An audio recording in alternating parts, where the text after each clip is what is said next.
Sa mga nakalipas na buwan, muling naging usap-usapan sa social media ang pangalan ni Eman Bacosa Pacquiao. Hindi na lamang siya tinutukoy bilang kamag-anak ng isang boxing legend, kundi bilang isang sariling personalidad na unti-unting yumayaman at umaangat ang estado sa buhay. Marami ang nagulat, marami ang humanga, at may ilan ding napatanong. Ganito na pala kayaman si Eman Bacosa Pacquiao ngayon. Kung babalikan ang mga unang taon niya sa publiko, si Eman ay kilala bilang tahimik, low profile, at mas piniling mag-focus sa sariling development. Wala siyang madalas na flex, walang kontrobersya, at higit sa lahat, hindi siya umaasa sa kasikatan ng apelyidong Pacquiao para sumikat. Sa halip, pinili niyang tahakin ang sariling landas, mula sa boxing hanggang sa pagpasok sa mundo ng entertainment at endorsements. Sa kasalukuyan, kapansin-pansin ang pagbabago sa kanyang lifestyle. Sa mga larawang lumalabas online, makikita si Eman na dumadalo sa mga high-end events, nakasuot ng branded outfits, at nakikipag-partner sa malalaking kumpanya. Para sa mga netizen, malinaw ang senyales. Malayo na ang narating ni Eman kumpara noon. Hindi rin maikakaila na malaking tulong ang kanyang disiplina bilang atleta. Ang boxing ay hindi lamang pisikal na laban. Isa rin itong propesyon na may kaakibat na kita, exposure at oportunidad. Sa bawat laban, sa bawat training camp, at sa bawat panalo, tumataas ang kanyang market value bilang isang sports personality. At kasabay nito, dumarami rin ang mga brand na gustong i-associate ang kanilang produkto sa kanyang pangalan. Bukod sa boxing, pumasok din si Eman sa mundo ng showbiz bilang isang sparkle artist. Dito mas lalong lumawak ang kanyang reach, mula sa TV appearances, guest roles, hanggang sa brand ambassadorships. Ang ganitong klaseng exposure ay nagbubukas ng mas maraming pinto, hindi lang sa kasikatan kundi pati sa pinansyal na paglago. Para sa maraming taga-subaybay, hindi lang pera ang nakikita nilang yaman kay Eman. Nakikita nila ang isang taong marunong maghintay ng tamang oras, marunong mag-invest ng effort, at marunong magpakumbaba sa kabila ng unti-unting pag-angat. Sa panahong maraming kabataan ang naghahanap ng instant success, si Eman ay patunay na ang tahimik na pagtatrabaho ay may malaking bunga. Sa puntong ito, malinaw na nagsisimula pa lamang ang mas malaking yugto ng buhay ni Eman Bacosa Pacquiao. Ngunit ang tanong ng marami ngayon ay, kung ganito na siya kaangat ngayon, gaano pa kaya kalaki ang mararating niya sa mga susunod na taon? Habang patuloy na dumarami ang nagtatanong kung saan nga ba nanggagaling ang yaman ni Eman Bacosa Pacquiao, unti-unti ring lumilinaw ang sagot. Hindi ito biglaan at lalong hindi puro apelyido lamang. Sa likod ng kanyang kasalukuyang estado, may mahabang proseso ng disiplina, sakripisyo at matalinong paghawak ng oportunidad. Isa sa pangunahing pinanggagalingan ng kanyang kita ay ang boxing career. Bagamat hindi pa siya kasing laki ng pangalan ng kanyang tiyuhin na si Manny Pacquiao, malinaw na seryoso si Eman sa propesyon. Ang bawat laban ay may katumbas na fight purse, training allowances, at performance incentives.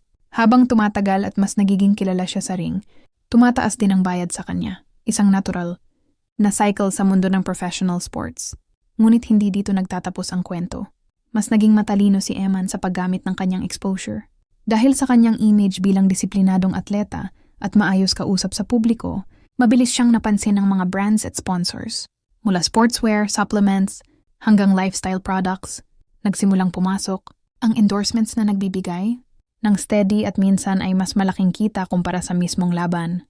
Dagdag pa rito ang kanyang pagpasok sa telebisyon at entertainment industry. Bilang sparkle artist, nagkaroon siya ng access sa proyekto, talent fees, at long-term branding.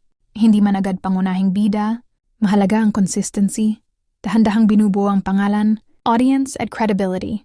Sa showbiz, ang pagiging reliable at drama-free ay isang malaking puhunan at dito namumukod tangi si Eman. Napapansin din ng mga netizen ang pagbabago sa kanyang pamumuhay. May mga pagkakataong makikita siyang nagmamaneho ng mamahaling sasakyan, nagbabakasyon sa magagandang lugar, at naninirahan sa maayos na tirahan. Ngunit taliwas sa ibang influencers, bihira siyang mag-flex. Para sa kanya, ang tunay na yaman ay hindi kailangang ipagsigawan. May mga ulat din na nagsasabing, marunong mag-ipon at mag-invest. Si Eman, sa halip na ubusin ang kinikita sa luho, mas pinipili niyang magtabi para sa hinaharap, isang ugali na madalas may ugnay sa pagpapalaki sa isang pamilyang alam ang halaga ng pera at sakripisyo.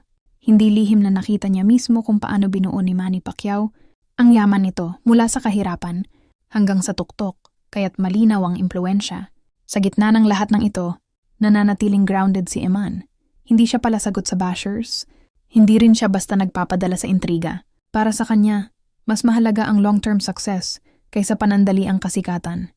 Habang mas nakikilala siya ng publiko, mas nagiging malinaw na ang kwento ni Eman Baco sa Pacquiao ay hindi lang kwento ng yaman, kundi kwento ng tamang mindset. Sa susunod na bahagi, mas lalalim pa ang usapan dahil may mas malaking tanong na kailangang sagutin. Ano ang hinaharap ni Eman at hanggang saan siya maaaring umabot? Sa puntong ito, malinaw na hindi na tanong kung mayaman na ba si Eman Baco sa Pacquiao, kundi kung hanggang saan pa siya abot.